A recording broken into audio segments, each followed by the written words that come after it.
शिव रे नाम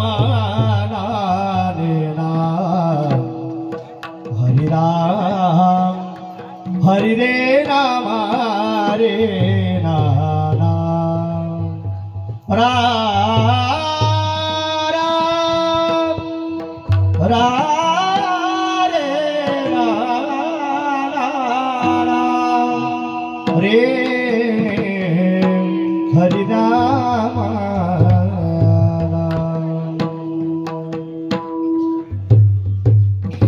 हरि जय जय राम कृष्ण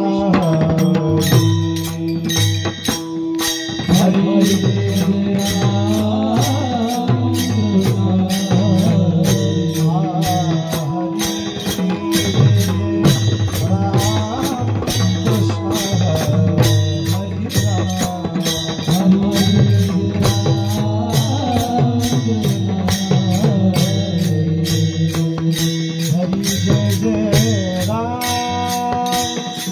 Krishna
पाहता लोचनी सुख झाले हो साजनी सुख झाले हो साजनी सुख झाले हो साजनी रूप पाहता लोचनी सुख झाले हो साजनी सुख झाले हो साजनी सुख झाले हो रूप पाहता लोचनी सुख झाले हो साजनी सुख झाले हो साजनी सुख झाले हो साजनी रूप पाहता लोचनी सुख झाले हो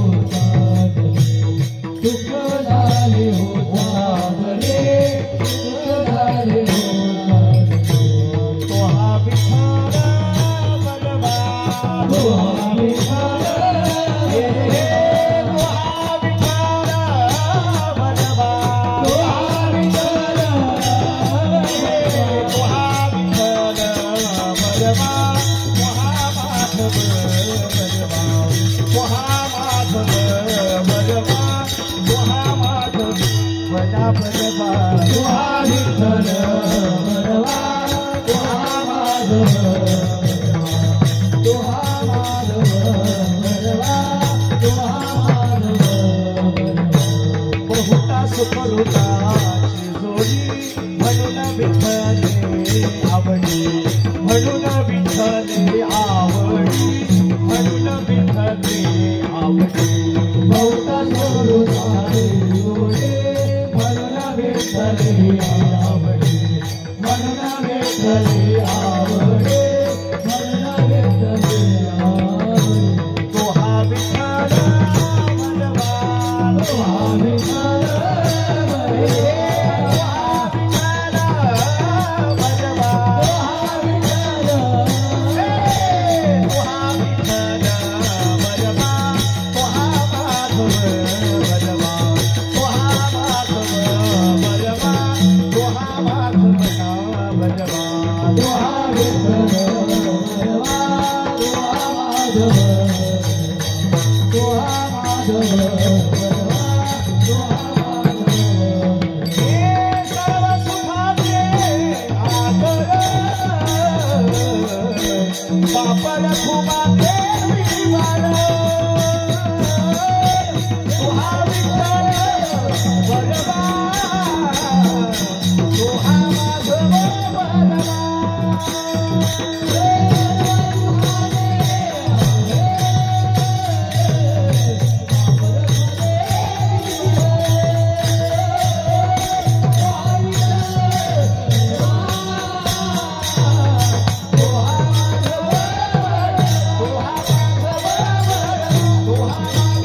जय जय राम कृष्ण हरे जय जय राम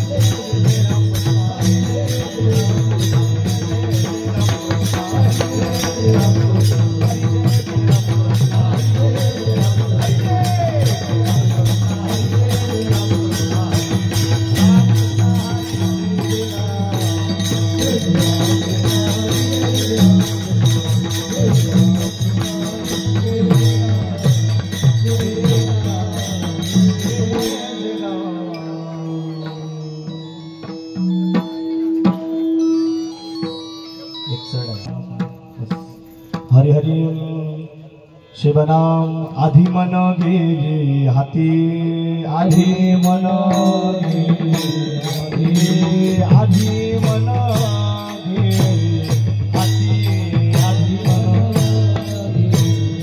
हे तोची गणराज गणपती तोची गणराज गणपती तोची गणराज गणपती तोची गणराज गणपती तोची गणराज गणपती तोची गणराज गणपती आधी मन गेली हाती मन गेली आधी मन गेली हाती हे तोची गणराज गणपती तोची गणराज गणपती तोची गणराज गणपती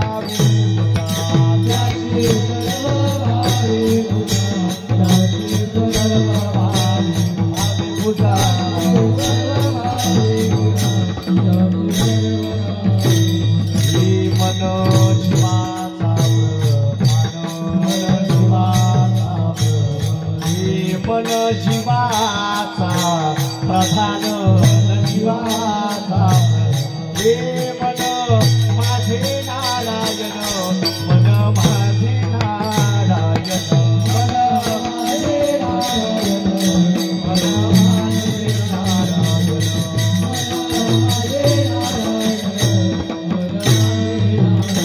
हे मन इंद्रियांचा राजा इंद्रियांचा हे मन इंद्रियांचा राजा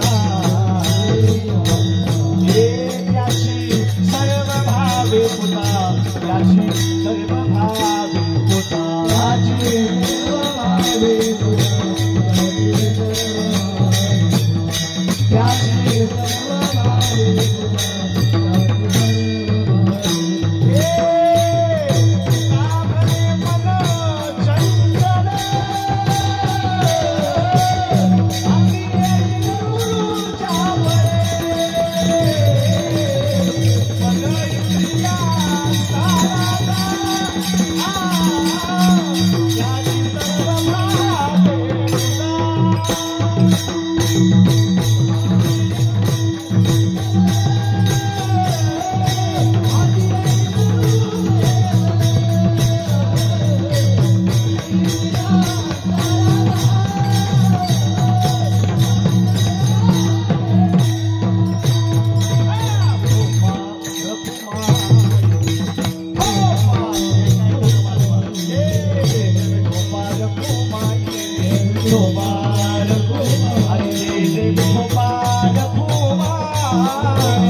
आधी मन घेई हाती तोची गणराज गणपती मन इंद्रियांचा राजा त्याची सर्व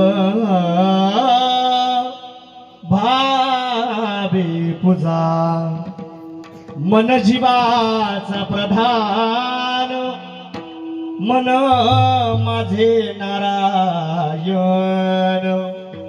मन इंद्रियांचा राजा त्याची सर्व भावे पूजा तुका म्हणे मन चंचल हाती येईल गुरूंच्या बळे मन इंद्रियांचा राजा त्याची सर्व भावे पूजा ए पांडुरंगा करू प्रथम नमन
पांडुरंगा करू प्रथम दुसरे चरण संताचे ज्यांच्या कृपादाने कथेचा विस्तारू बाबाजी सद्गुरुनाथा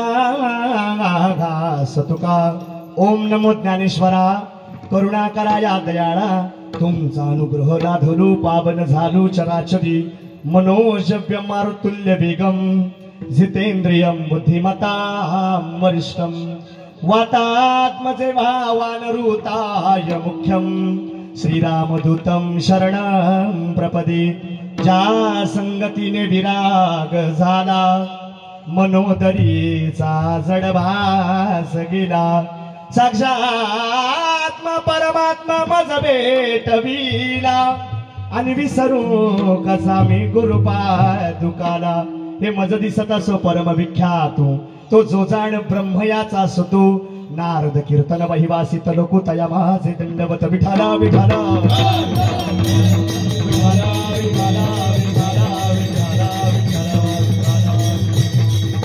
म्हणून 16व्या शतकात एक तारा चमकणारे आणि जिजाऊंच्या पोटी शिवा जन्माला आला रे घडविला महाराष्ट्र जेणे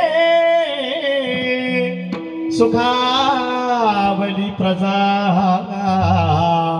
अहो परस्त्री माता रुक्मिणी समान ऐसा होता आमचा राजा अहो थेंब थेंब रक्ताची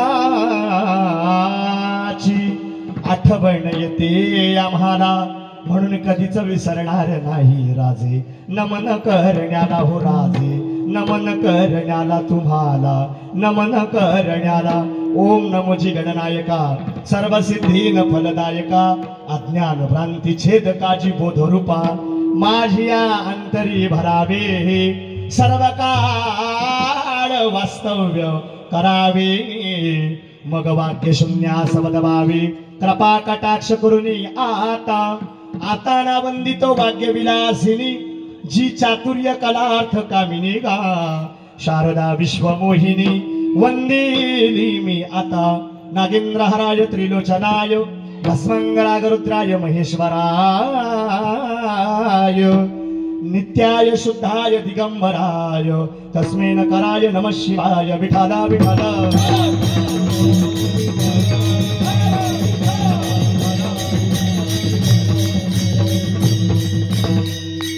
म्हणून आधी मन घेई हाती तोची गणराज गणपती मन इंद्रियांचा राजा त्याची सर्व भावी पूजा मन जीवाचा प्रधान मन माझे नारायण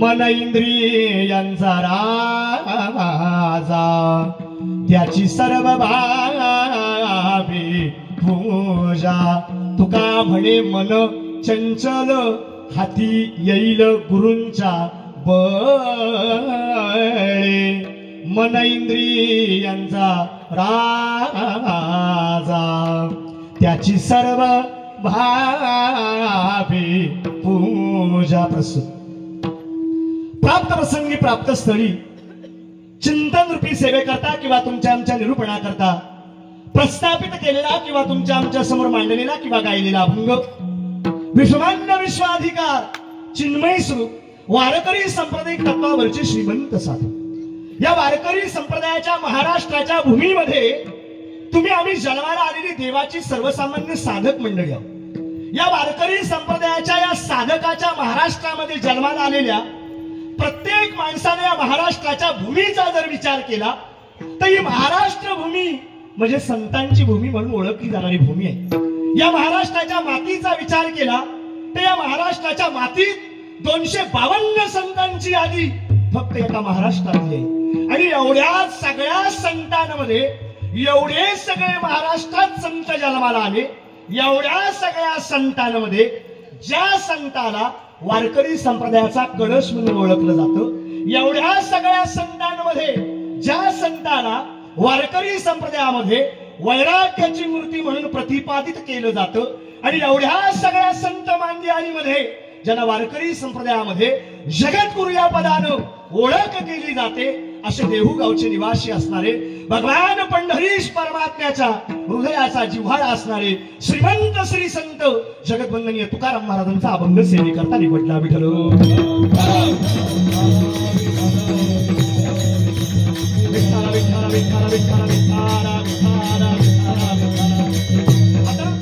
सेवेकरता मूळतः निवडलेला अभंग हा अभंग मूळतः सर्वसामान्य व्यक्तीचा अभंग सेवेकरता निवडलेला नाही.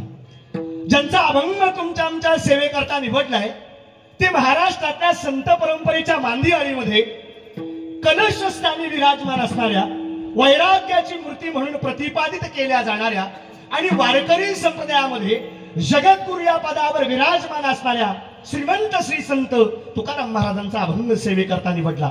मूळतः वारकरी संप्रदायाच्या दृष्टीनं हे अभ्यास करणारे हे धामणदेवी हे गाव आहे. वारकरी संप्रदायाच्या दृष्टीनं थोड्याशा वाचकाच्या भूमिकेतनं वारकरी संप्रदायाचा अहिरभाव जर पाहिला तर माझ्या तरी वाचनामध्ये अजूनपर्यंत 3 जगद्गुरु झाले.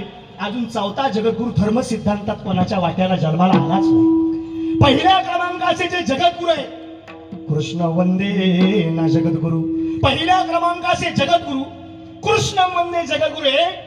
दुसऱ्या क्रमांकाचे जगद्गुरु आद्य गुरु शंकराचार्य 2 आणि तिसऱ्या क्रमांकाच्या जगद्गुरु पदाचे मानकरी देहू गावचे सुप्रसिद्ध साधू वैराग्याची मूर्ती संबंधित सगळ्या वारकऱ्यांच्या कळसावर विराजमान असणारे श्रीमंत श्री संत जगद्वंदनीय तुकाराम महाराज हे तिसऱ्या क्रमांकाच्या जगद्गुरु पदाचे मानकरी आणि या जगद्गुरु पदावर विराजमान असणाऱ्या या तुकाराम महाराजांचा हा अभंग सेवेकरता निवडलाय.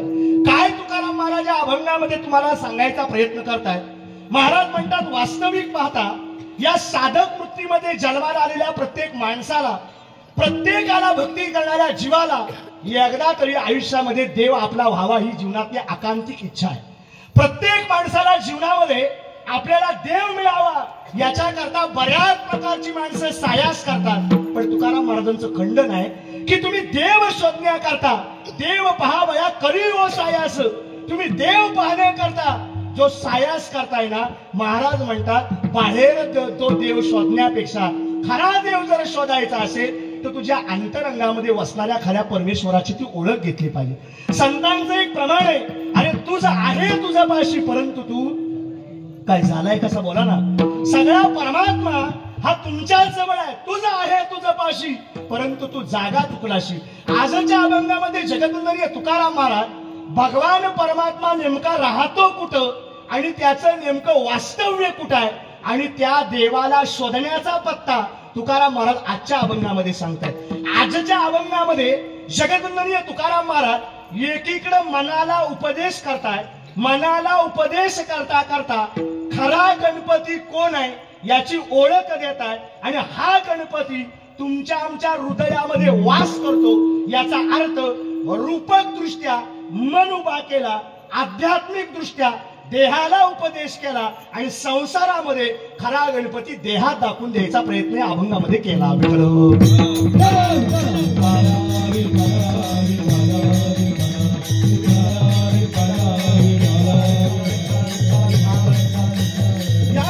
या सह्याद्रीच्या निसर्गरम्य परिसरामध्ये वसलेलं हे आपलं धामणदेवी गाव आणि या धामणदेवी गावामधली संबंधित असणारी ही आपली सहानवाडी आणि या सहानवाडी मधलं असणारं एक सदगृहस्थ म्हणजे सगळ्यांच्या परिचयाचं असणारं लाडकं व्यक्तिमत्व आदरणीय आमचे सन्माननीय श्री जे अमोलजी तुकाराम असणारे राऊत साहेब यांच्या असणाऱ्या या वास्तूमध्ये आजचा असणारा माघी गणेश उत्सव सोहळ्याच्या निमित्तानं आजचा 3ऱ्या वर्षाचं पदार्पण आणि त्या 3ऱ्या वर्षाच्या पदार्पणाच्या निमित्तानं आजची ही कीर्तनरूपी सेवा माझ्यासारख्या अल्पज्ञानी म्हणजे कमी ज्ञान असणाऱ्या व्यक्तीच्या खात्यात आली.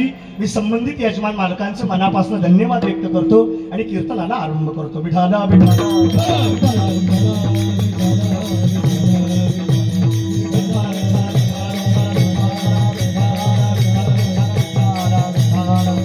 आता सेवेकरता मूळतः निवडलेला अभंग हा अभंग मूळतः सर्वसामान्य व्यक्तीचा अभंग सेवेकरता निवडलेला नाही. ज्यांचा अभंग तुमच्या आमच्या सेवेकरता निवडलाय ते महाराष्ट्रातल्या संत परंपरेच्या मांदियाळीमध्ये जगाच्या जगद्गुरु पदावर विराजमान असणाऱ्या भगवान पंढरीश परमात्म्याच्या हृदयाचा जिव्हाळा असणाऱ्या श्रीमंत श्री संत जगद्वंदनीय तुकाराम महाराजांचा अभंग हा सेवेकरता निवडलेला आहे. काय बरं तुकाराम महाराज या अभंगामध्ये सांगायचा प्रयत्न करतात? आजचा जो निवडलेला अभंग आहे हा तुकाराम महाराजांचा अभंग गाथा नावाच्या संहितेमधला अभंग नाही, तर तुकाराम महाराजांचा निवडलेला अभंग तुकाराम महाराजांच्या स्फटिकपर प्रकरणातला अभंग सेवेकरता निवडलं। स्फटिकपर प्रकरण नेमकं कशाला म्हणतात तर स्फटिकपर प्रकरण त्याला म्हणतात जो अभंग तुकाराम महाराजांनी लिहिला नाही, पण त्या अभंगाची निर्मिती केल्यानंतर तो तुकाराम महाराजांच्या चरणी समर्पित केला, त्या अभंगाला स्फटिकपर प्रकरणातला अभंग म्हणतात। आणि हा अभंग त्या स्फटिकपर प्रकरणातला अभंग सेवेकरता निवड। काय तुकाराम महाराज या अभंगामध्ये सांगायचा प्रयत्न करतात, वास्तविक पाहता जीवनातल्या माणसाची हेळसांड पहा। प्रत्येक जो जीव या जगात जन्माला आलाय त्या प्रत्येक जीवाला एकदा तरी जन्मामध्ये देव आपलासा व्हावा याच्या करता प्रत्येक माणूस अट्टास करतो। प्रत्येक माणूस आपल्या जीवाचं पाणी करतो, जेणेकरून एवढ्या वर्ष आपण ज्या देवाची सेवा करतोय, ज्या परमात्म्याची आपण भक्ती करतोय, तो परमात्मा मला एकदा तरी मिळाला पाहिजे। एवढ्या वर्ष ज्या देवाची सेवा करतोय तो परमात्मा मला एकदा मिळावा म्हणून आपण देहाचं पाणी करतो, पण परमात्मा तो हयातीत काय कधी आपल्याला मिळाला नाही।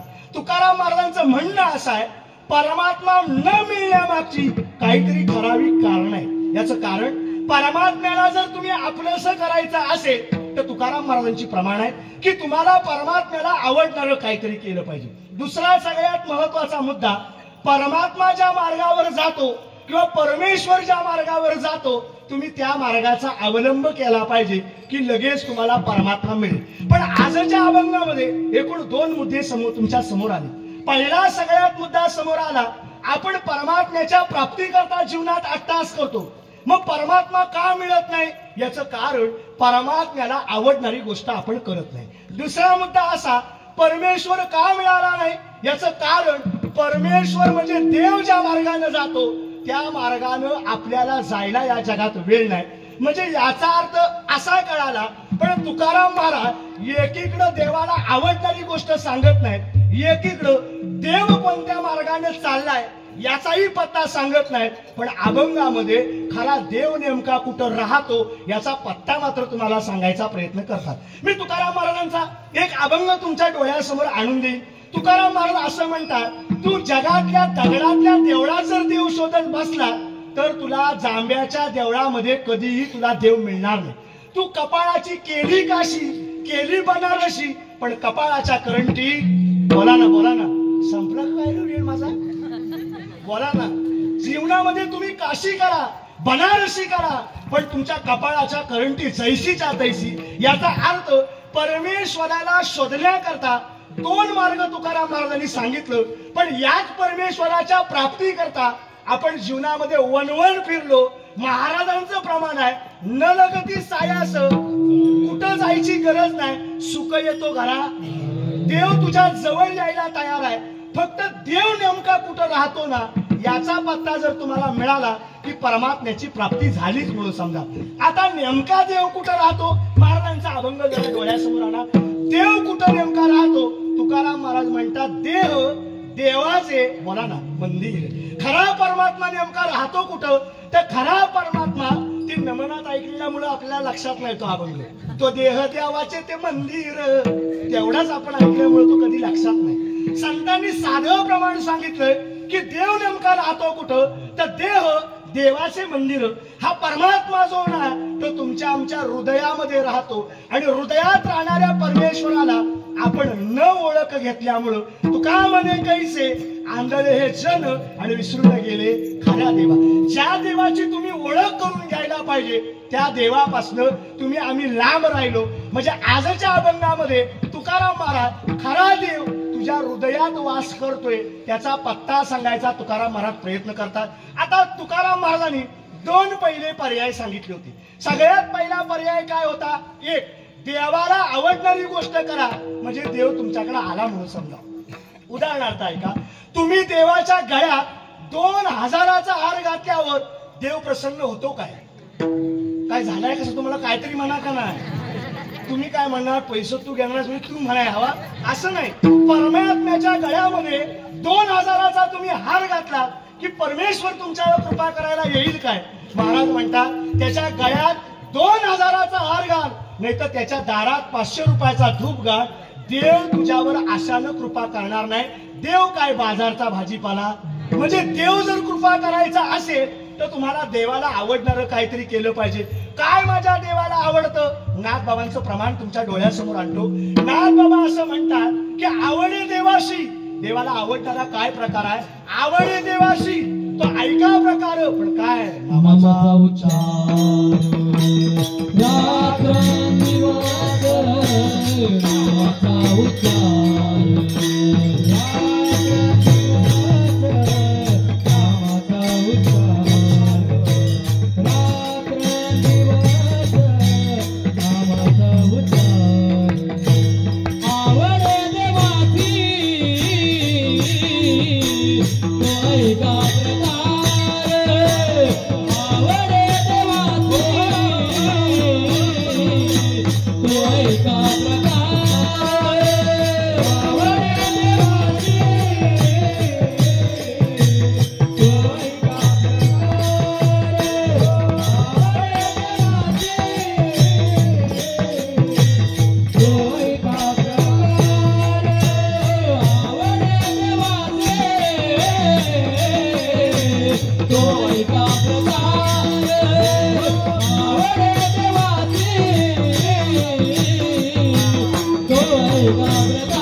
तुकाराम महाराजांचा प्रश्न असा होता की का देव आतापर्यंत मिळाला नाही? कारण की त्या देवाला कुठं शोधायचा आहे याचा अंदाज नसल्यामुळं देव मिळाला नाही. नाथ महाराजांनी सांगितलं देव जर शोधायचा असेल तर तुम्हाला देवाला आवडणारं काहीतरी करावं लागेल. काय माझ्या भगवान परमात्म्याला आवडतं? नाथ बाबांनी सांगितलं आवडे देवाशी तो ऐका प्रकार. ऐका अक्षर जरा लिहून दाखवतो. ऐका ऐका प्रकार. ए म्हणजे येडक्यातला ये, त्याच्यावर मात्रा आणि पुढं का. एका अक्षराचा अर्थ काय होतो? एका म्हणजे एक आणि एका म्हणजे एका. देवाला आवडणारा एकमेव प्रकार आहे नामाचा उच्चार रात्रंदिवस. भगवान परमात्म्याला फक्त त्याच्या नामाचा उच्चार आवडतो आणि त्या नामाचा उच्चार न केल्यामुळं आजही देव आमच्या वाट्याला मिळाला नाही. कारण की भगवान परमात्मा स्वतः म्हणतो माझे भक्त गाती जेते नारदामी उभा दे. म्हणजे जेते माझे भक्त माझ्या नावाचं भजन करतात. नारदा अहम तिष्ठ तुम्ही नारदा. नारदा मी तिथं राहतो. याचा अर्थ देव कुठं राहतो? जिथं त्याचं भजन चालतं तिथं देव राहतो. आपल्या घरात देव नाही. याचा अर्थ असा आहे देवाचं भजन आजही माझ्या घरात चालत नाही. जर चाललं असतं तर माझ्या भजनाला जागर राहण्याकरता देव माझ्या घरात आला असता आणि तो आला असता तर तुकाराम महाराजांचं प्रमाण आठवलं असतं तेथे सुखा काय उणे. तिथं सुखाला कमीच पडली नसती. याचा अर्थ देव मिळाला नाही कारण नामाचा अभाव जाणवला. दुसरा पर्याय देव ज्या मार्गाने जातो त्या मार्गाने आपण जायला तयार नाही. उदाहरणार्थ जी गोष्ट देवाला आवडते ती आपल्याला आवडत नाही. जी गोष्ट आपल्याला आवडते नेमकी ती गोष्ट देवाला आवडत नाही. म्हणजे उदाहरणार्थ आपल्याला अरबट चरबट गोष्टी आवडतात, माझ्या देवाला ती गोष्ट आवडत नाही. आणि जी गोष्ट देवाला आवडते नेमकी ती गोष्ट आपल्या मनाला रुचत नाही. म्हणून आजही परमात्मा आपल्या वाट्याला मिळाला नाही. थोडं मागे येऊन सांगा. आता मार्गशीर्ष असणाऱ्या आता या माघ महिन्याचा थोडासा विचार करा तर हा माघ महिन्यामधल्या गणेश उत्सवाला वारकरी संप्रदायामध्ये फार मोठी विशेषता आहे. सगळ्यात पहिलं कारण या हिंदू सनातनाच्या पंचांगाचा जर तुम्ही थोडासा अभ्यास केला तर हिंदू सनातन संस्कृतीमध्ये महिन्याचे एकूण 2 भाग पडतात. पहिला पंधरवडा आद्याचा पडतो आणि पहिला पंधरवडा दुसरा पंधरवडा पद्याचा पडतो. आद्य आणि पद्य इतिना मासिक म्हणतात, त्याला महिना म्हणतात. त्या महिन्यामध्ये दर महिन्याला एक संकष्टी नावाचं काय येतं, व्रत येतं. जर एका महिन्याला एक संकष्टी येत असेल तर वर्षभरात किती संकष्टी येतील? काय मेला का काय गेली त्याचा मास्तर बोला ना. एका महिन्याला जर एक संकष्टी चतुर्थी येते तर एकूण वर्षभरामध्ये किती संकष्ट येतील? 12 संकष्ट येतील. आता हिंदू सनातन संस्कृतीमध्ये 12 जरी संकष्ट आल्या तरी संप्रदायाच्या नियमा पद्धतीनं सनातनाचा नियम हिंदू संस्कृतीमध्ये एकूण 3 गणेश उत्सवाला फार मोठी किंमत आहे. सगळ्यात पहिला जो गणेश उत्सव साजरा केला जातो त्या गणेश उत्सवाचा तिथी आहे वैशाख शुक्ल पक्ष चतुर्थी, त्याला विनायक चतुर्थी म्हणतात. ही पहिली चतुर्थी साजरी केली जाते. दुसरी चतुर्थी आपल्या सगळ्यांच्या पाठ आहे भाद्रपद शुद्ध पक्ष चतुर्थी, ही दुसरी चतुर्थी आपण पाठ करतो. आणि सनातनाची तिसरी असणारी चतुर्थी ती म्हणजे माघ महिन्यामधल्या असणाऱ्या या माघी गणेश उत्सव म्हणजे चतुर्थी, ही तिसरी चतुर्थी. या माघ महिन्यामध्ये ही जी चतुर्थी साजरी केली जाते या चतुर्थीला सनातन संप्रदायामध्ये तिलकुंड जयंती या नावानं संबोधलं जातं. आता तिलकुंड जयंती याचा अर्थ काय तर या माघ महिन्यातल्या गणपतीची आराधना करताना नैवेद्य दाखवताना माघ महिन्याच्या गणपतीला नैवेद्यामध्ये मोदक बनवलेला चालत नाही. जर मोदक बनवला तो मोदक माघ महिन्यामधल्या गणपतीला प्रसाद पावत नाही. माघ महिन्यातल्या गणपतीला जर तुम्हाला प्रसाद दाखवायचा असेल तर तिळाचा आणि गुळाचा एकजीव केलेला मोदक हा कोणाला दाखवावा लागतो? त्या गणपतीला दाखवावा लागतो. हा माघ महिन्यातल्या नरांतक नावाच्या राक्षसाचा वध करण्याकरता हा गणपती या भूतलावर अवतारला. आता तुकाराम महाराजांच्या अभंगाची रचना बघा. अभंगामध्ये तुकाराम महाराज म्हणतात आधी मन घेई हाती. महाराज म्हणतात खरा गणपती जर तुला कळायचा असेल तर पहिली गोष्ट आधी. आधी या अक्षराचा अर्थ भविष्य नाही, आधी या अक्षराचा अर्थ भूतकाळ नाही, आधी या अक्षराचा अर्थ वर्तमान काळ. आधी पहिल्यांदा मन ताब्यात घे मग तुला जीवनातला खरा गणपती कळेल. आता तुकाराम महाराजांना या अभंगामध्ये गणपतीच्या ऐवजी गणेश अक्षर वापरता आलं असतं, पण तुकाराम महाराज या अभंगामध्ये गणपतीच हे अक्षर वापरतात. याचं कारण आहे जर गणपतीचा विचार कराल तर गणपती हा जगातला आताची देवता नाही, अनादी प्रत्यो काळ हा अनादी. जेव्हा हे चराचराची निर्मिती झाली तेव्हापासून हा गणपती आहे. एखाद्याच्या मनात शंका आली असेल की गणपती हा शंकर आणि पार्वतीचा पुत्र आहे. काही लोक आपण गाणं म्हणतो गौरी पुत्रा विनायका. हा गणपती जो आहे हा गणपती गौरीचा म्हणजे पार्वतीचा पुत्र आहे. कारण की शाहीर मंडळी सहज सांगतात ना आपल्याला. जर नाचाचा कोण शाहीर असेल ना जुना, त्या जुन्या शाहिराला हे गाणं माहित असेल. तो म्हणे मळाचा गणपती माता म्हणे पार्वतीने केला, पार्वतीने केला आणि शंकर झालेला झाला. ते म्हणे कैलासपती म्हणे दुरून आले, दुरून आले आणि बाळाला दारी पाहून चकित झाले. अरे सांग तुरे बाळा माझ्या म्हणे दारी कसाला, दारी कसाला शंकर. ती गाण्याची रचना पूर्वीच्या माणसांची होती की हा मळाचा गणपती माता पार्वतीने तयार केला. आख्यायिका अशी आहे तुम्ही जर हा गणपती शंकराचा पुत्र म्हणताय, तुम्ही जर हा गणपती पार्वतीचा पुत्र म्हणताय तर शंकर पार्वतीच्या लग्नात सुद्धा गणपती पूजला होता.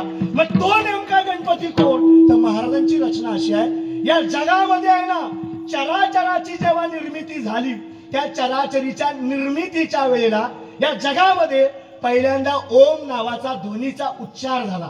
या पृथ्वी तलावर पहिला ओम नावाच्या ध्वनीचा उच्चार झाला. त्या ओम नावाच्या ध्वनीमधलं रक्तवर्ण नावाची एक प्रजात जन्माला आली. त्या रक्तवर्ण नावाच्या प्रजातीनं एकूण 3 असणारे गुण जन्माला घातले. एक उत्पत्ती, एक स्थिती आणि एक लय. म्हणजे एक रजगुण, एक तमोगुण आणि सत्वगुण. 3 गुणांची निर्मिती कुणी घातली? म्हणजे एक ब्रह्मा निर्माण केला, 2 विष्णू निर्माण केला, 3 महादेव निर्माण केला. मी म्हणतोय म्हणून नाही, महाराजांची भाषा आहे. ऐसे तिन्ही देव, तिन्ही देव म्हणजे ब्रह्मा, विष्णू, महेश. ऐसे तिन्ही देव जेतोनी उत्पन्न तो हा गजानन. माय बाप तो हा गजानन. माय बाप तो हा गजानन. माय बाप तो हा गजानन.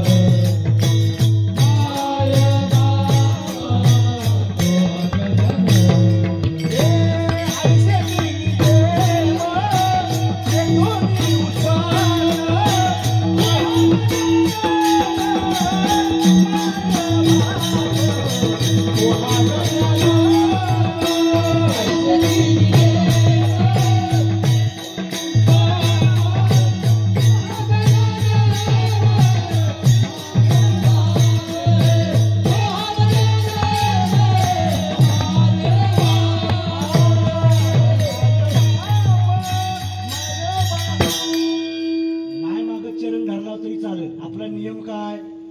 नांगरी एकदा चोंड्या चिखलीला लागला, तिकडे मागा आवाज टुपू दे तर न टुपू दे, वरा मिलवीत नाही पुढे. विठाला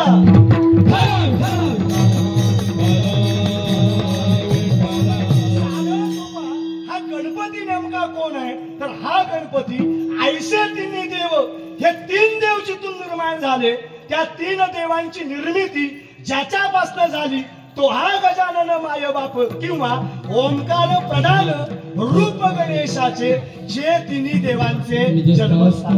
म्हणजे ते 3 देव ज्याच्यापासून निर्माण झाले तो ओंकार आहे. तो ओंकार म्हणजे नेमका कोण आहे? तर ओंकार म्हणजे गणपती आहे. महाराज म्हणतात हा ओम नावाच्या ध्वनीपासून हे जसे 3 देव निर्माण झाले, या 3 देवांचा राजा जसा तो गणपती आहे, तसं महाराज म्हणतात या देहामध्ये सुद्धा तिकडं 3 देव आहेत आणि इकडं संसारामध्ये सुद्धा गणपती हे अक्षर वापरलं. याचं कारण, गणपती हे अक्षर जरा फोडा. गण अधिक पती बरोबर गणपती. गणाचे एकूण प्रकार किती? 3. पहिला गण कोण? अजय देवगण. बोला ना हो. पहिला देवगण कोण? मनुष्य गण. दुसरा गण कोण? राक्षस गण. तिसरा गण कोण? देवगण. हे जे 3 गण आहेत, या 3 गणांचा पती म्हणजे राजा, या 3 गुणांचा राजा जर कोण असेल तर त्याचं नाव गणपती आहे. आणि महाराज म्हणतात जसं या 3 गणांचा राजा गणपती आहे, तसं या 3 गुणांचा राजा मन हा आपल्या शरीरातला सगळ्यात मोठा गणपती आहे. इकडं 3 गुण निर्माण केले, तसं भगवान परमात्म्यानं या देहाची निर्मिती करताना शरीरामध्ये रजगुण, तमोगुण, सत्वगुण, त्रिगुणाची काया निर्माण केली. आणि याचा राजा जर कोण असेल तर तो मन आहे. महाराज म्हणतात तो गणपती कळायचा असेल तर हा गणपती पहिला ताब्यात आला पाहिजे. तो गणपती कळण्याकरता कुठल्या गणपतीला शरण गेलं पाहिजे हे पटवून सांगतात अभंगाचं पहिलं चरण. आदि बना गे आते, आदि बना गे हाते, आदि बना गे हाते,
महाराज म्हणतात जगभर खरा गणपती शोधण्यापेक्षा या आपल्या मनात तुझा गणपती आहे, मन हेच तुझा गणपती आहे. त्या मनाला पहिलं ताब्यात घे. एकदा मन ताब्यात आलं की खरा गणपती तुम्हाला कळालाच म्हणून समजा. रावणासारखा रावण, एवढा ज्ञानी रावण, एवढा पंडित रावण, पण एक मन ताब्यात नसल्यामुळं रावणासारख्या रावणाला सगळ्या गोष्टी गमवाव्या लागल्या. म्हणजे याचा अर्थ सोपा होतो की जर तुम्हाला खरा गणपती शोधायचा असेल तर तुमच्या हृदयात शोधा. तो 3 गणांचा राजा आहे, हा 3 गुणांचा राजा आहे. तो 3 गणांचा राजा गणपती आहे आणि या 3 गुणांचा राजा हा मन आहे. तो जसा या 3 गणांवर राज्यकारभार करतो तसा हा मन या सगळ्या देहावर, या असणाऱ्या 3 गुणांवर राज्य करतो. महाराज म्हणतात या मनानं सुद्धा गणपती सारखं काय केलं पाहिजे, वागलं पाहिजे. जीवनात वास्तविकता अशी आहे, ज्याच्या पाठी आपण धावायला पाहिजे नेमकं त्याच्या पाठी आपण धावत नाही. ज्याच्या पाठी धावल्यानंतर काळीचा उपयोग नाही त्याच्या पाठी नेमका आपण धावायला लागतो. परमार्थ करत असताना परमार्थिक माणसानं पांढरे शुभ्र कपडे नाही घातले तरी चालतील. परमार्थ करणाऱ्या माणसानं कपाळाला गंध नाही लावला तरी चालेल, गळ्यात माळ नाही घातली तरी चालेल, पण अंतःकरण माणसाला शुद्ध ठेवल्याशिवाय परमार्थ करायचा नाही. परमार्थामध्ये काही माणसांचा असा आहे 40 वर्षाची माझी वारी आहे, पण गावात अजून तसाच शिव्या देतोय, पण थोडं सांग. परमार्थामध्ये किती वर्षाची वारी आहे, किती अभंग पाठ आहे, किती गाथा पाठ आहे, याच्यापेक्षा परमार्थामध्ये तुझं बोलणं काय आहे, तुझं चालणं काय आहे, तुझं बोलणं कसं आहे, याला परमार्थामध्ये फार मोठी किंमत आहे. तुकाराम महाराज सांगतात या परमार्थामध्ये गोष्टीच्या ज्या गोष्टी करायला पाहिजे, ऊस वर्ण दिसायला वाकडा असला तरी त्याच्या आतला रस कधी काय नसतो, कडू नसतो. संत म्हणतात ऊस डोंगरापरी अरे रस नो हे डोंगा, काय बुलदाशी बदल या रंगा. ऊस बाहेर जरी दिसायला वाकडा असला तरी सुद्धा चालेल, पण त्याचं अंतःकरण जसं गोड असतं तसं माणूस दिसायला बाहेरनं कसाही असला तरी सुद्धा चालेल, पण त्याचं मन मात्र आहे ना शुद्ध आणि चांगलं असलं पाहिजे, तरच खरा परमात्मा तुम्हाला आयुष्यामध्ये मिळतो. मी साधं सोपं अभंग सोडून एक उदाहरण तुम्हाला सांगतोय, असं तुम्हाला सांगतोय. अभंग सोडून बाहेरचं एक उदाहरण सांगतो. ज्याच्या मागं पळायला पाहिजे त्याच्या मागं आपण पळत नाही, ज्याच्या मागं पळून काळीचा फायदा नाही नेमक्या त्याच गोष्टीचा आपण मागं पळायला लागलो. उत्तम उदाहरण सांगतो. हा चालू महिना वयाच्या आधीचा महिना कोणता? फुसफुस. पौष महिना ना, या माघ महिन्याच्या आधीचा महिना पौष. त्याच्या आधी एक महिना. माझं खंडन नाही, माझी टिप्पणी नाही, मला फक्त त्याच्यावर तुम्हाला मुद्दा पटवून द्यायचा आहे. या महिन्याच्या आधी एक महिना झाला पौष महिन्याच्या आधी.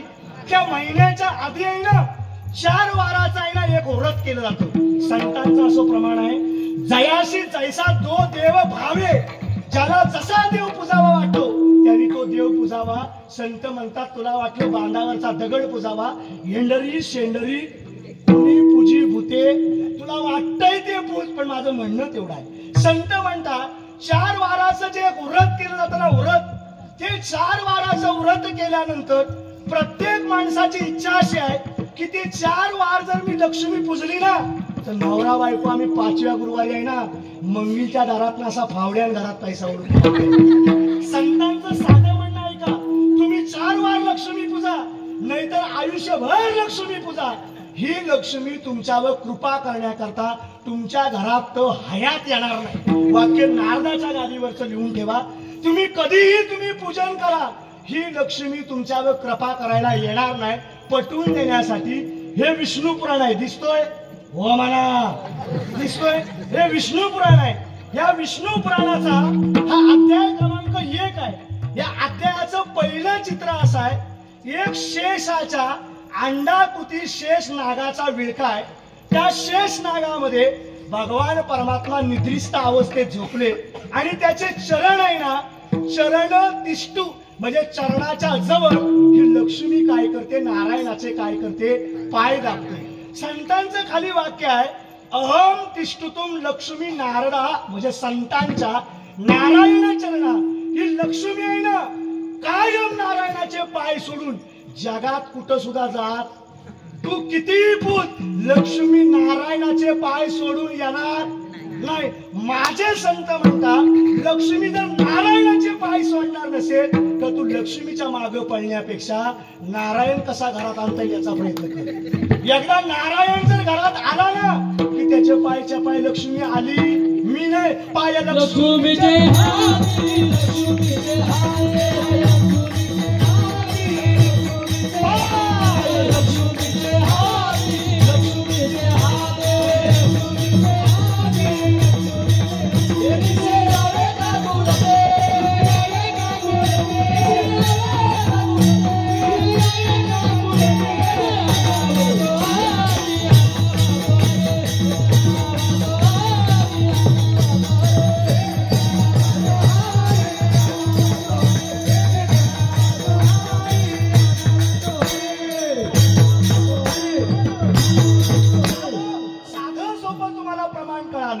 म्हणजे लक्ष्मी आपलीशी करण्याकरता लक्ष्मीच्या मागे पडून फायदा नाही, त्याच्याकरता नारायण आणला पाहिजे.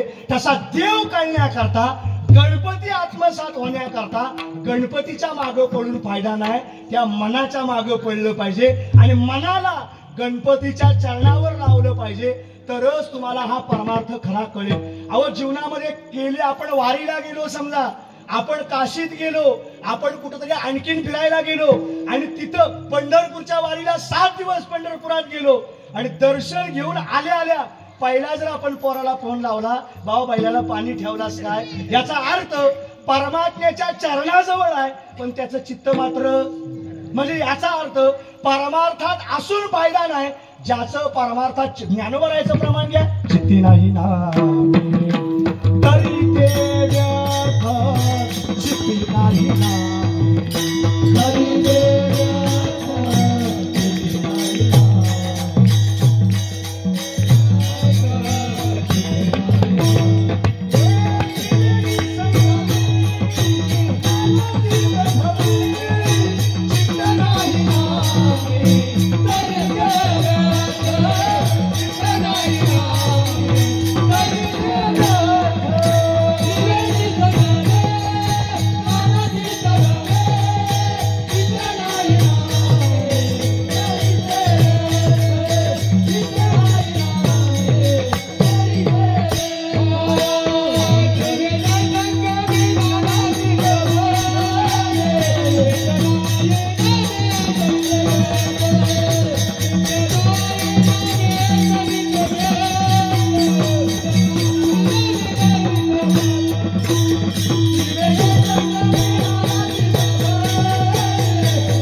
परमार्थ घडत नाही. त्याच्याकरता मनात परमार्थ असावा लागतो तर परमार्थातली गोडी कळते. तसं आपण या मुद्द्यावर होतो, तो गणपती जसा 3 गणांचा राजा आहे तसं या देहाचा 3 गुणांचा राजा हा मन आहे. तो गणपती जसा 3 गुणांना ताब्यात ठेवतो गणांना, तसं हा मन सुद्धा आहे ना या 3 गुणांना ताब्यात ठेवतो. संत म्हणतात मन ताब्यात आला की परमार्थातली गोडी कळाली म्हणून. मनानं एकदा पराश ऋषी सारखा ऋषी आठवून बघा. पराश ऋषीनं 60,000 वर्ष तपश्चर्या केली पण एक ऋषीचं मन ताब्यात नसल्यामुळं पाण्यातल्या माशाचं मिलन पाहिलं तर 60,000 वर्षाची तपश्चर्या एक मन ताब्यात नसल्यामुळं भंग जर पावत असेल तर संत म्हणतात या मनाला पहिलं ताब्यात ठेवायला शिका. बाहेर कूट प्रकरणातलं भारुडातलं प्रमाण आहे. संत असं म्हणतात की दुहतोंडी आरणी पाणी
नाथ महाराजांचं प्रमाण आहे की दुहू तोंडी हरिण, हरणीला तोंड किती असतात?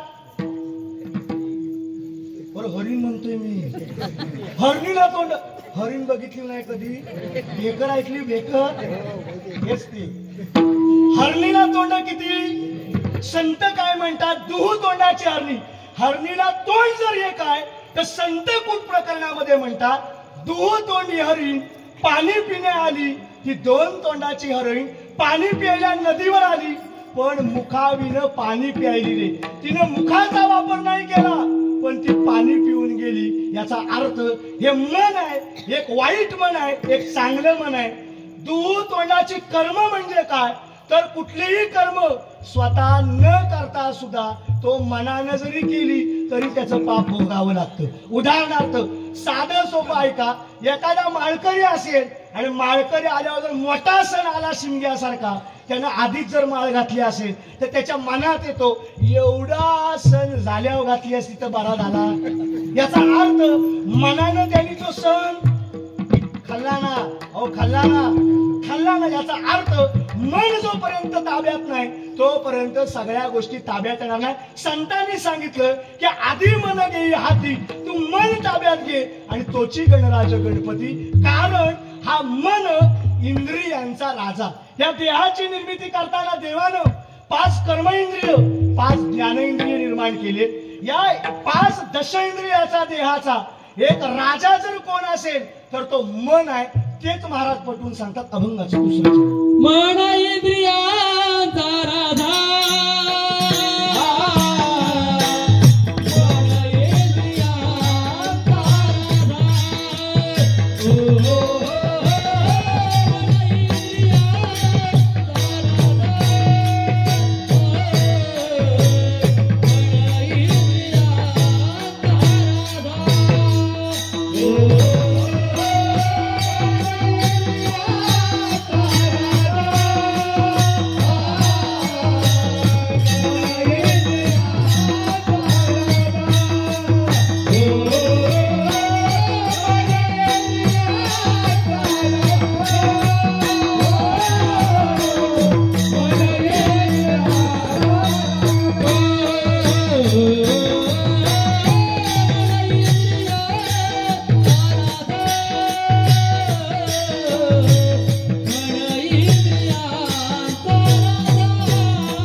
नुसताच राजा नाही तर ह्या असणाऱ्या दश इंद्रियाच्या देहाचा असणारा राजा मन, इंद्रियांचा राजा, या आतल्या शरीरातल्या इंद्रियावर नियंत्रण साधणारा हा मन आहे. आणि महाराज म्हणतात या मनामुळे या जीवनामध्ये सगळं अघटित चाललंय.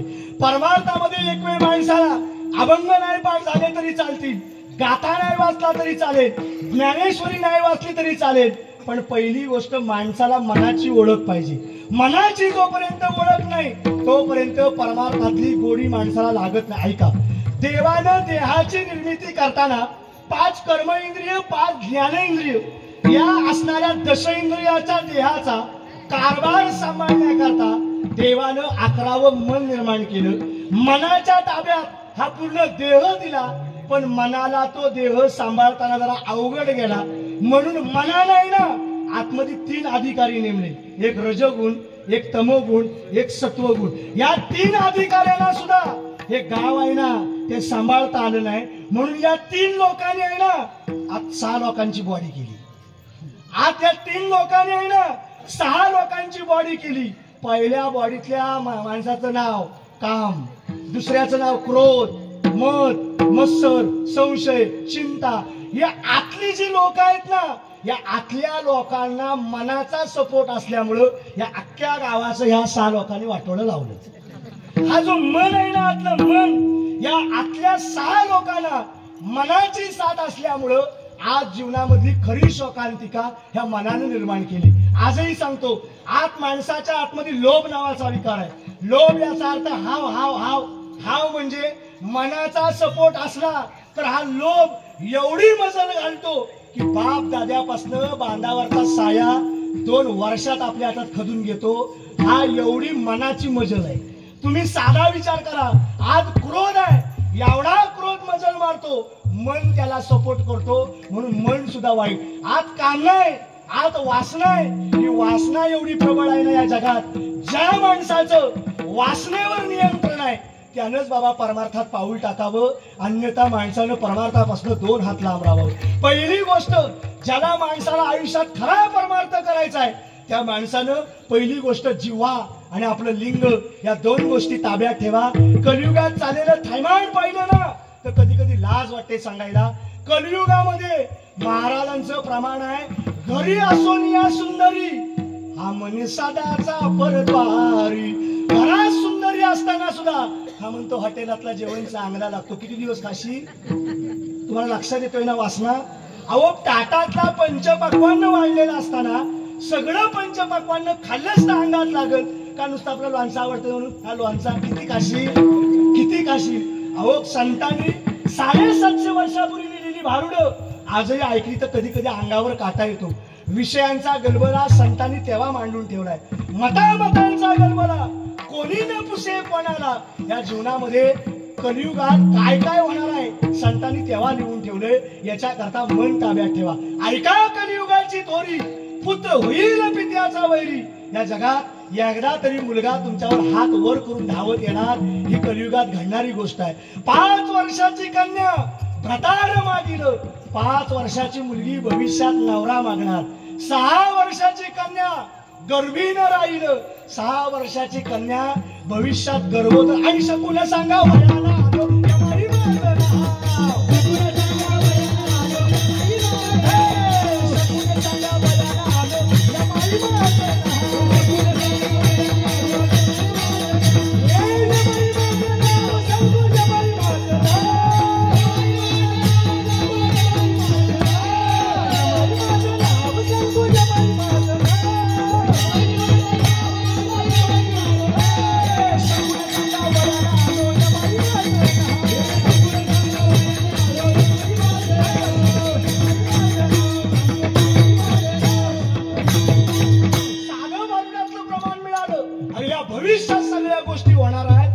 इंद्रियांवर राज्य करणाऱ्या मनावर पहिलं नियंत्रण साधा.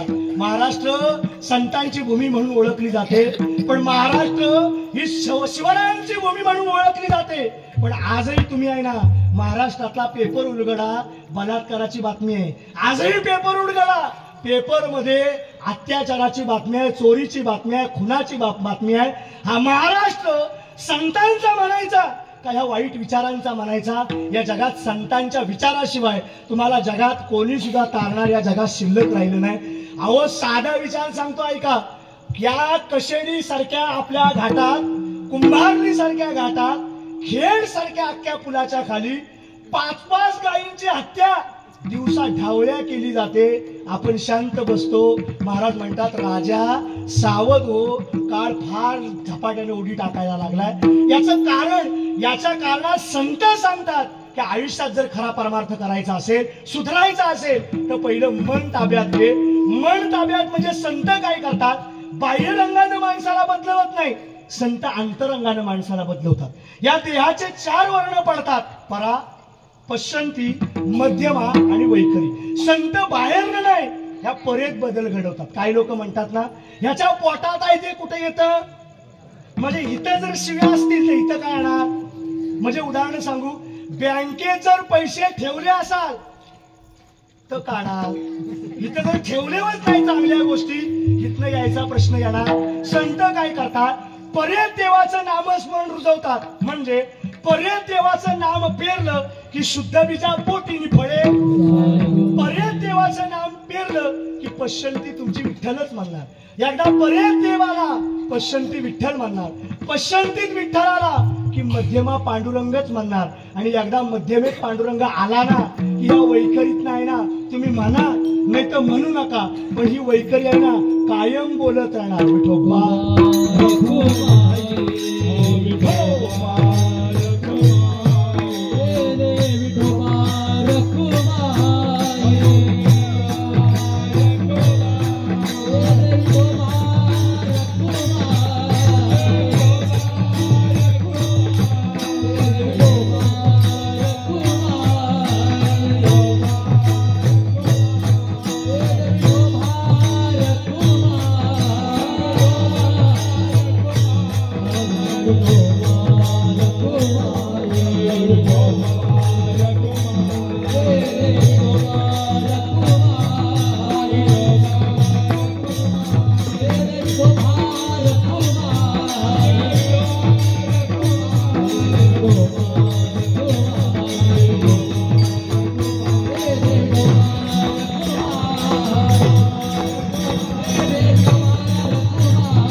तोची गणराज गणपती मन इंद्रियांचा राजा त्याची सर्व भावे पूजा मन जीवाचा प्रधान मन माझे नारायण मन इंद्रियांचा राजा त्याची सर्व भावे पूजा. 3 चरणामध्ये एवढंच सांगतात बाबा, हा मन आहे हा जीवनामध्ये खरा गणपती आहे. त्या मनाला पहिलं ताब्यात घे, कारण की मनाला का ताब्यात घे तर मन इंद्रियांचा राजा, या सगळ्या इंद्रियांचा राजा मन आहे, म्हणून मनाला ताब्यात घे. महाराज पुढे जाऊन सांगतात की महाराज म्हणतात मन जीवाचा प्रधान, या सगळ्या जीवाचा प्रधान म्हणजे मुख्य कोण असेल तर हे मन आहे. आणि मन माझे नारायण, आणि खरा जर देव कोण असेल तर मन हेच तुमचं नारायण आहे. म्हणून मनाला ताब्यात घेतलं पाहिजे. म्हणून माणसानं मनाला जोपर्यंत ताब्यात घेत नाही तोपर्यंत परमार्थातली खरी गोडी कळत नाही. परमार्थातलं मन तेव्हाच ताब्यात येतं जेव्हा तुम्ही परमार्थातल्या मनाला कुठल्या तरी चांगल्या भजनाच्या आनंदामध्ये जेव्हा न्याल, तेव्हाच हे मन खरं ताब्यात येईल. जीवनामध्ये वास्तविकता अशी आहे, चांगल्या गोष्टी जिथं चालतात तिथं बाबा मन कधी जायला म्हणत नाही, आणि वाईट गोष्टी जिथं चालतात तिथं माणसाचं मन धावत गेल्याशिवाय राहत नाही. सोपं साधं तुम्हाला उदाहरण सांगतो ऐका. अहो कीर्तन चालू असेल तर आपल्याला कधीच वाटणार नाही की मला तिथपर्यंत जाता येत नाही, पण मला आवाज येतोय ना, इथं खुर्ची टाकून तरी अंगणात बसून ऐकू दे ना काय चाललंय ते. अजिबात त्याला आवाज येणार नाही.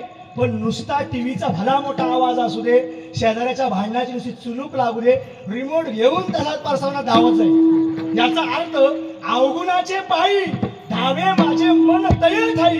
जिथं अवगुण आहे तिथं माणसाचं मन लवकर धावत जातं. संत म्हणतात माणसाच्या मनाला भजनाची जोपर्यंत गोडी नाही ना तोपर्यंत माणसाचं मन ताब्यात येणार नाही. सावी बाबा, पूर्वीची माणसं जी भजनं म्हणायची ना बाबा, भजनं, त्या भजनातला आता गोडावा पण राहिला नाही, आणि त्या भजनाचा आता म्हणणारा भजनी पण राहिला नाही.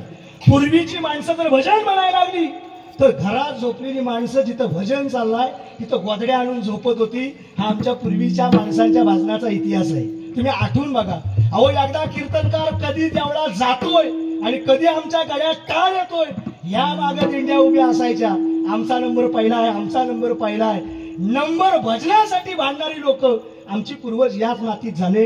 पण आज वारकरी संप्रदायाच्या भजनाचा गोडवा राहिला नाही. नामपर अभंग पहिला वारकरी संप्रदायाच्या भजनाचा नियम, पहिली नामपर अभंग म्हणावी, 11 नंतर 11:30 पावणे 12पर्यंत नामपर अभंग म्हणावी. नामपर झाली की भक्तीपर अभंग म्हणावी. भक्तीपर अभंग झाली 1:45 पर्यंत जसा अभंग आठवतील तसे रात्री म्हणायचे. 1:45ला पुन्हा टाळ खाली ठेवायचा, 2 मिनिटात चहा पियायचा, पुन्हा टाळ गळ्यात घालायचा, आणि 1 वाजता टाळ घेतला ना स्टेजवरच्या एखाद्या बाईचा ठुमका कमी पडेल, पण आमचा पूर्व कमरेला उपरणं बांधून नाचायला लागला ना तर गाव अक्का डोळे लावून बघत होता.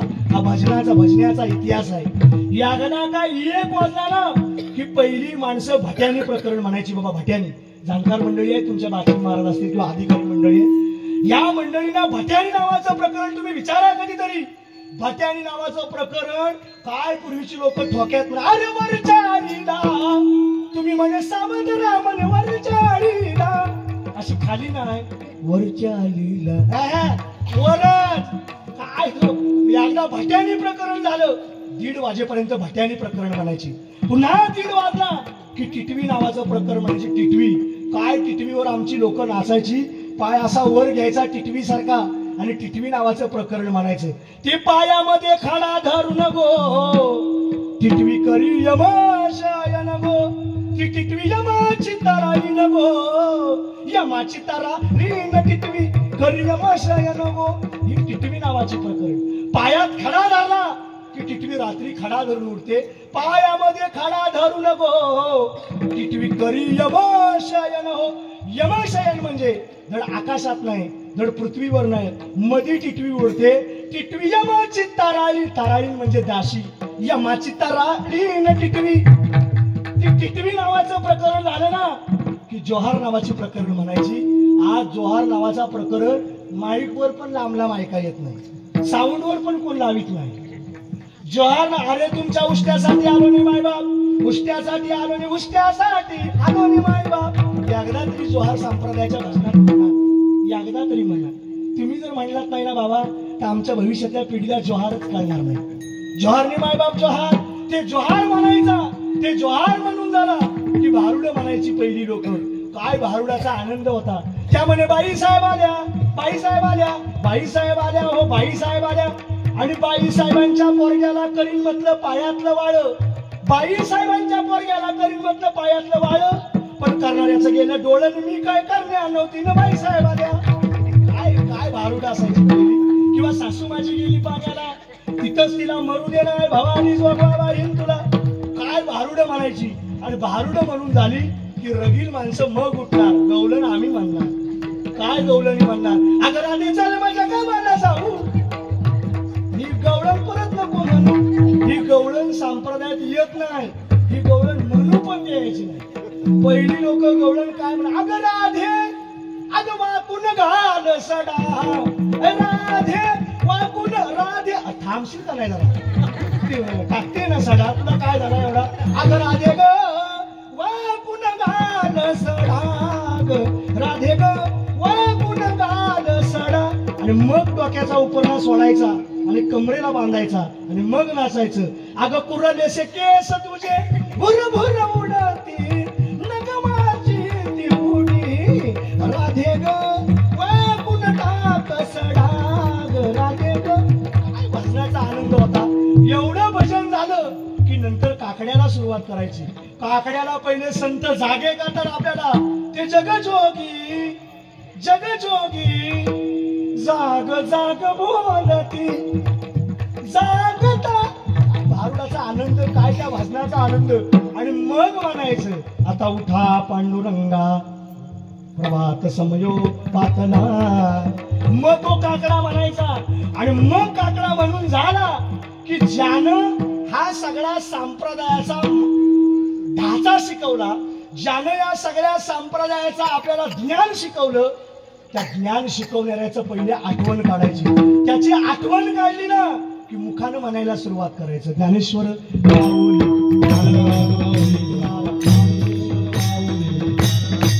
महाराज, ज्ञानेश्वर माऊली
कीर्तनरूपी सेवा भगवान परमात्म्याच्या चरणावर समर्पित करण्याच्या पूर्वी कीर्तनाचे उपस्थित आमचे विनेकरी असतील त्यांच्या चरणावर दंडवत घालतो.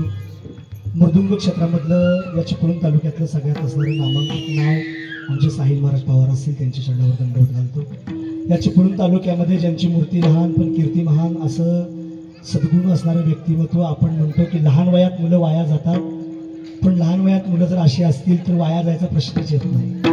काय काय लोक साधी प्रश्न विचारतात की आयुष्यात ह्या वयात जर टाळ घेतली तर फायदा काय आहे. अहो, टाळ घेतल्यावर भली ती पोरं माळकरी नको बनू दे, भली ती पोरं आयुष्यामध्ये कीर्तनकार नको बनू दे, भजनी नको म्हणू दे, पण आयुष्यात माणूस म्हणून कधी वाया जाणार नाही तेवढं माझं वाक्य लक्षात ठेवा. फार मोठे असणारे आमचे निवळकर दादा असतील त्यांच्याही चरणावर दंडवत घालतो. माणसाच्या हातापेक्षा माणसाचं तोंड बोललं पाहिजे, माणसाचा चेहरा बोलला पाहिजे असं गोड व्यक्तिमत्व असणारे आमचे निवळकर असतील त्यांच्याही चरणावर दंडवत घालतो. गायन क्षेत्रातलं सगळ्यात मोठं या तुमच्या धामणदेवी गावाचं वैभव, या रत्नागिरी जिल्ह्यामध्ये चिपळूण तालुक्यातलं सगळ्यात मोठं कीर्तनकार क्षेत्रामधलं वैभव आदरणीय गुरुवर्य आमचे सावी महाराज असतील त्यांच्याही चरणावर दंडवत घालतो. मला वाटतं त्यांच्या सुनबाईचं कीर्तन आज खडपुलीत असताना सुद्धा महाराज इथं आले, खरोखर आनंदाची गोष्ट आहे. माणसं आजच्या जगात घडीला कोणाच्या मागं उभं राहायला तयार नाही तो, पण अशा घडीत संप्रदाय उभा राहावा म्हणून जी माणसं उभी राहतात ती माणसं फार मोठी आयुष्यात असतात. त्यांच्याही चरणावर दंडवत घालतो. गायन क्षेत्रामधलं आमचं सगळ्यात मोठं वैभव बरोबर वर्षांत टाळ घ्यायला मुंबईत असतो तो निवृत्ती सोलकर. बरोबर गेल्या वर्षी तांबिटकरवाडीत मला वाटतं 5 वर्ष आम्ही सलग होतो. तांबिटकरवाडीत त्याची बहीण दिली ना, म्हणजे भाऊजीचा प्यान तिथं हजर. 5 वर्षांनी एकदा वर्षांबरोबर का होईना पण वर्षांना टाळ घेऊन सुट्टी होती. माणसं इतरत्र फिरायला जाऊ शकतात पण सुट्टी दिवशी आपल्याला टाळ घ्यायला मिळावा म्हणून नितांत आतापर्यंत प्रेम असणारा आमचा निवृत्ती असेल त्याच्याही चरणावर दंडवत घालतो. गायन क्षेत्रातलं आमचं वैभव आमचे सौरभ महाराज असतील, वेणेकरी आमचे बाबा असतील त्यांच्याही चरणावर दंडवत घालतो. कीर्तनाला साथ करणारे आमची संबंधित सर्व टाळकरी मंडळी असेल सगळ्यांच्या चरणावर दंडवत घालतो. आमचे साऊंडवाले दादा असतील. मी नेहमी साळवी महाराज एक वाक्य बोलतो, कीर्तनकारान किंवा एखाद्या वक्त्यान साऊंडवाल्याला कधी बोलायचं नाही. त्याचं कारण आहे का, या साऊंडचा सेटअप जर तुम्ही पाहिला ना, सेटअप कमीत कमी 1.5 लाखाच्या पुढचा आहे. आपली सुपारी भारीत भारीत 3,000पर्यंत आहे. त्याचा 1.5 लाख कुठं, तुझं 3,000 कुठं, तू बोलतोयस कोणाला याचा विचार असावा. पण फार मोठा अत्यंत गोड साऊंड लावला. त्यांच्याही चरणावर दंडवत घालतो. आणि माझ्यावर त्यांचं नितांत प्रेम आहे. माझ्या लग्नाच्या वेळेला अगदी मोठा डीजे लावायचा होता, पण फार मोठी अशी गरज पडली नाही बाबा डीजे लावायचा. त्या माणसाला राम पेंडारी म्हणून चिपळूणातले एक हॉटेलवाले आहेत, त्यांनी फोन लावला की बाबा एक ठिकाणी साऊंड लावायचा, कुठं लावायचं आहे, कादडीत लावायचं आहे, महाराजांच्या लग्नाला लावायचं आहे. तर ते म्हणले फक्त मला नारळ द्यायला सांगा. कोण एवढं उदाहरणार्थ राहिलं नाही. आपली माणसं जिवाळ्यानं जेव्हा मोठी होतात त्यांना मोठी केली तर आपली माणसं भविष्यात मोठी होतात. फार मोठं तुमच्याही चरणावर दंडवत घालतो. या कीर्तनाला गर्दी असण्यापेक्षा कीर्तन ऐकणारी तुम्ही सगळी दर्दी मंडळी आहात, तुमच्याही चरणावर दंडवत घालतो. आमचे यूट्यूबचे असणारे मालक आमचे दीपकदादा धाडवे असतील त्यांच्याही चरणावर दंडवत घालतो. आणि ज्या मालकांच्या संयोजनातून ही सेवा माझ्याकडे आली ते आमचे अमोलदादा असतील किंवा अमितदादा असतील, त्यांचं तर फार मोठं कौतुक करण्यासारखं आहे. त्यांच्याकडं पैशाला काही कमी वाटतच नाही. साधारण माणसाचं लक्षात ठेवा, ज्या माणसाच्या खिशात पैसा नाही ना तो पण माणूस खिशाच्या बाहेर कधी कधी काम करायचा प्रयत्न करतो. त्यांनी जर मनात आणलं असतं तर आज ऑर्केस्ट्रा पण ठेवली नसता. पण 3 वर्ष त्यांनी अत्यंत सांप्रदायिक तत्वावरचा गणेशोत्सव साजरा केला. त्यांच्यासाठी खरोखर टाळ्या वाजवा. फार मोठी माणसं कमी राहिली. पैशानं असणारी माणसं आज कोणासमोर वाकत नाही. एक माझं वाक्य लक्षात ठेवा, आयुष्यात पैसा नाही कमवता आला तरी चालेल, पोरांसाठी भली भली मोठी घरं नाही बांधता आली तरी चालेल, पण माझं वाक्य आहे का ज्या दिवशी तुम्ही मरणार ना अहो मरणार ना, जेवढे बसलेत आणि माझ्यासकट सगळे मरणार आहेत.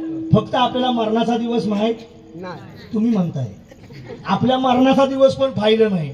सोमवारी नाही मेलो, मंगळवार बुधवार गुरुवार शुक्रवार शनिवार 7 दिवसात तू कधीतरी 90 मनातनं काढून टाकायचं. एक माझं वाक्य आहे का, आयुष्यात पोरांसाठी पैसा नाही कमवता आला तरी चालेल, 2-2 मजल्याची घरं नाही बांधता आलं तरी चालेल, पण आयुष्यात एक काम असं काहीतरी करा की त्यांच्या भविष्यातल्या ज्याच्याकरता हा 3 वर्षाचा अट्टास केला ना त्याच्याकरता तो 3 वर्षाचा मुलगा 30 वर्षाचा होईल ना, तो छाती टोकून सांगेल माझ्या बापासारखा संप्रदायाचा अभिमान असणारा बाप गावात. म्हणून आयुष्यामध्ये कोणाच्याही दारात भजन आणि कीर्तन होत नाही. भाग्यवंता घरी भजन, ज्याचे जो भाग्यवान आहे त्याच्याच दारात ह्या अशा गोष्टी होतात. त्या दाम्पत्यांच्या चरणावर दंडवत घालतो. मला कीर्तनाची वेळ 7 ते 9 होती, पण काही कारणास्तव कीर्तन 8:05 चालू झालं. 8:05 चालू झालं. जवळजवळ कीर्तन 9:30 पावणे 10 पर्यंत जरी संपायला हवं होतं, पण कारण 10 वाजले घड्याळमध्ये, वेळेच्या अभावी 15 मिनिटं जास्त झाली, त्याबद्दल दिलगिरी व्यक्त करतो. सेवेला स्वल्पविराम. आमचे बाचिम बाबा असतील त्यांच्याही चरणावर दंडवत घालतो. कुठे गेले? जे बाचिम महाराज असतील त्यांच्याही चरणावर दंडवत घालतो. आणि झालेली सेवा भगवान परमात्म्याच्या चरणावर समर्पित करून सेवेला स्वल्पविराम देतो, पूर्णविराम देत नाही. पूर्णविराम देण्याचा अधिकार 4 कीर्तनकाराचा. 1 तो कीर्तनकार गुरु असला पाहिजे, 2 तो सद्गुरू असला पाहिजे, 3 फडाचा मालक असला पाहिजे, 4 व्यासपीठाचा चालक असला पाहिजे. मी 4ही पात्रतेत येत नाही. जन्माला आल्यापासून त्याच्या चरणाचा दास आहे, मरेपर्यंत त्याच्या चरणाचा सेवक राहण्याची इच्छा आहे. म्हणून झालेली सेवा भगवान परमात्म्याच्या चरणावर समर्पित करतो. सेवेला स्वल्पविराम.